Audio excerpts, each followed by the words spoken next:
దేవుని పరిశుద్ధ గణనామానికి మహిమ కలుగును గాక. Praise the lord. క్రీస్తునందు ప్రియులారా, దేవుడు తన మహాకృపను బట్టి మనకు నూతన ఉదయకాలం వేకునే రీతిగా ఆయన పాదసంకు నిలబడి ఆయన ఆరాధించిన చక్కటి శ్రేష్టమైన విలువైన సమయాన్ని మనకు గ్రహించడం బట్టి ఆయన పరిశుద్ధ గణనామానికి మహిమ ప్రభావం కలుగును గాక.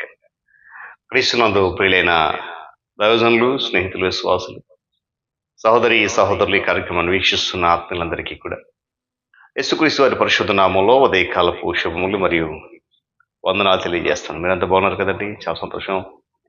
రండి, ఈ దినం కూడా ప్రేమతో మిమ్మల్ని ఆహ్వానిస్తున్నాను.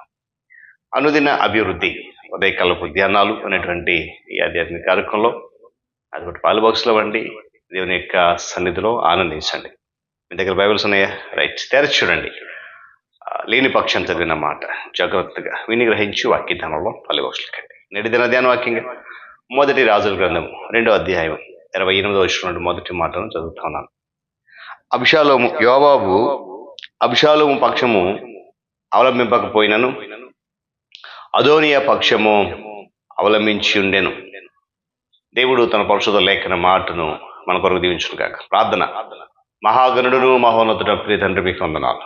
అత్యున్నతమైనటువంటి నీ కృపా ప్రేమతో నన్ను బలపరిచి ఈ ఆధ్యాత్మిక కార్యక్రమం ద్వారా మమ్మల్ని ఎంతగానో మీరు బలపరుచిన దాని కొరకు స్తోత్రాలు.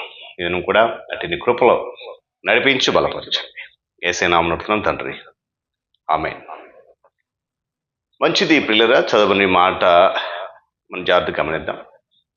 ఒక వ్యక్తి ఎన్నో అఖండ విజయాలు సాధించి నాకు ఎలాంటి ఆపద రాదు, నాకు ఎలాంటి సమస్య రాదు, నేను వీరుణ్ణి, యోధుణ్ణి అని తలంచేటువంటి అనేక మంది వారికి తెలియకుండానే అనేకమైన చిన్న చిన్న శోధనలు ఇరుక్కుపోతూ ఉంటారు.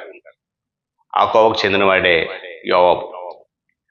లేదా యోవాబు ఎన్నో విజయాలు సాధించాడు దావీదు పక్షాన. ఆ తర్వాత ఎన్నో ఒత్తిడులు తట్టుకొని, విషయం పరీక్షలు తట్టుకుని నిలబడ్డాడు. అబిషాలోము చాలా ఆశ చూపించాడు, అత్యాశ కలిగించాడు. కానీ ఆ అత్యాశకు ఏమాత్రం ఆకర్షణలకు లోకాకుండా దావీదు రాజు పక్ష నిలబడి దావీదుకు అత్యంత విధేయుడిగా బ్రతికాడు. అయితే యోవాబు తన జీవిత చరమాంకంలో అశక్తుడు, పిరుకువాడైనటువంటి అదోనియా వైపు వెళ్ళిపోయాడు. యోవాబు వంటి వ్యక్తి ఇటువంటి పరిస్థితుల్లో శోధనలు పడిపోయారు. కాబట్టి ఇటువంటి పరిస్థితులు ఉన్నవారు ఎవరైనా కూడా శోధనలు పడ్డారు అనే విషయాన్ని మనం జ్ఞాపకం చేసుకోవాలి. 1 కొరింథీ పత్రికలో 10వ అధ్యాయం కొన్ని వచనాలు చూడండి, 10 నుంచి. ఈరోజు పిల్లరా, దేవుని వాక్యం నీవు నేను ఎప్పుడైనా సరే జటిల సమస్యల నుండి, తీవ్రమైనటువంటి శోధన నుండి అవలీలగా బయటపడిపోయి ఉండవచ్చు. అయితే మనకు తెలియకుండానే నేను శోధనలోకి నడిపించేటువంటి చిన్న చిన్న విషయాల్లో జాగ్రత్తగా ఉండాలి. చాలా చాలా జాగ్రత్త వహించాలి. ఒకప్పుడు నువ్వు సాధించినటువంటి అఖండ విజయాలు, ఒకప్పుడు నీకు ఎదురులేనటువంటి పరిస్థితులు నిన్ను ఏ సమస్యలోకి లాగవని ధీమాగా ఉండొద్దు. గొప్ప విజయాలు సాధించిన మనము కొన్నిసార్లు చిన్న చిన్న విషయాల్లో శోధనలో పడిపోవచ్చే అవకాశం ఉంది. యోవాబు చేసిన పని అదే. ఇప్పుడు గమనించండి, గొప్ప గొప్ప శోధనలు ఎదుర్కొన్నటువంటి నన్ను ఈ చిన్న సమస్య ఏం చేయగలదు అని కొన్నిసార్లు మనం చెబుతూ ఉంటాం. శోధన ఎక్కడి నుండి వస్తుందో ఊహించలేవు. కొన్నిసార్లు చాలా చిన్న విషయాలే, చాలా చిన్న సమస్యలే పెద్ద ప్రమాదంలో పడేస్తాయి.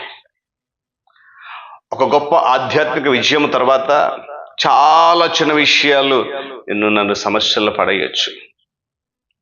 అవి అంత పెద్దవై ఉండకపోవచ్చు, బలమైనవి కాకపోవచ్చు, కానీ సమస్య కదండి.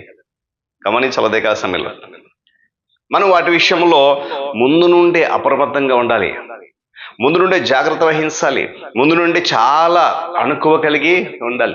ఒకవేళ లేకపోతే ఆ సమస్యలు చిన్నవే కానీ మనల్ని ముంచివేసేవి కావచ్చు.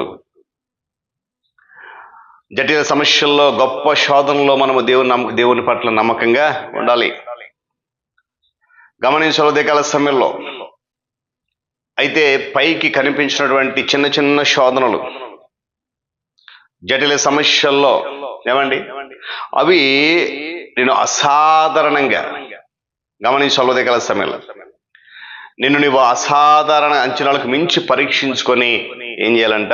భయపడవసరం లేదు, కానీ అప్రమత్తంగా ఉంటే చాలు. దేవుడి ఎదుట మనల్ని మనం కాచుకుని ప్రవర్తించుకోవాలి. మన బలాన్ని మనం కాపాడుకోకపోతే అది రెండింతలు మనల్ని బలహీనం చేస్తుంది.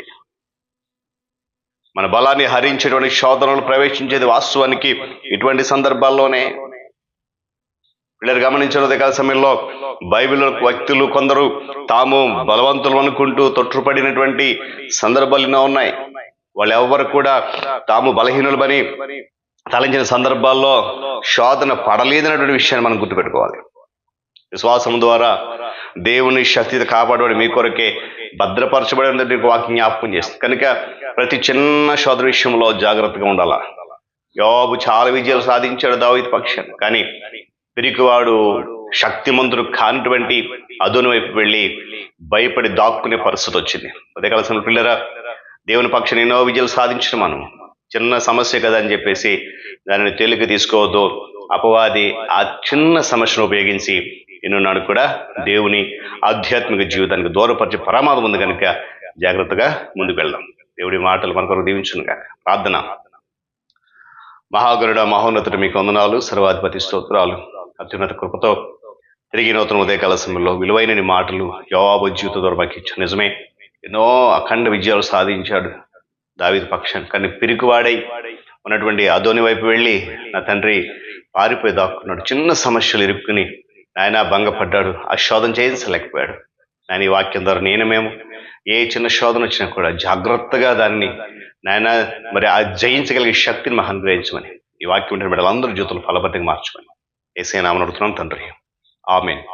త్రియేక దీవెన, ఆయన సన్నిధి కాపుదల సదాకాలం మనందరికీ తోడుని నడిపించును కాక. ఆమేన్.